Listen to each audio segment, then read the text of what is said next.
বিশিষ্ট গণমাধ্যম ব্যক্তিত্ব এনটিভির অনুষ্ঠান বিভাগের সাবেক প্রধান মোস্তফা কামাল সৈয়দের পঞ্চম মৃত্যুবার্ষিকী আজ। গুণী এই ব্যক্তিত্বকে গভীর শ্রদ্ধাভরে স্মরণ করছে এনটিভি পরিবার। করোনায় আক্রান্ত হয়ে 2020 সালের 31 মে ইন্তেকাল করেন তিনি। তার বর্ণাঢ্য জীবনের কিছু অংশ তুলে ধরছেন হাসান মাহমুদ।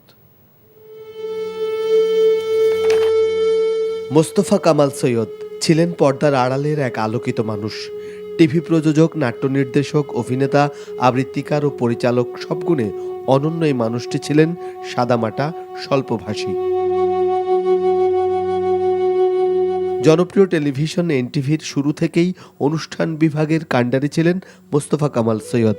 তার পরিকল্পনায় সম্প্রচারিত হয়েছে জনপ্রিয় সব অনুষ্ঠান। অসংখ্য শিল্পী, কলাকুশলী গড়ার কারিগর ছিলেন এই গুণীজন। 1967 সালে প্রযোজক হিসেবে তিনি পাকিস্তানের একটি টেলিভিশনে কর্মজীবন শুরু করেন। বাংলাদেশ টেলিভিশনের অনুষ্ঠান প্রধান থেকে অবসর নেন উপমহাপরিচালক হিসেবে। 2003 সাল থেকে মৃত্যুর আগ পর্যন্ত নিরলস কাজ করে গেছেন এনটিভিতে। দেশের টেলিভিশন জগতে অনন্য অবদান রাখা এই মানুষটি ভূষিত হয়েছেন অনেক পুরস্কারে।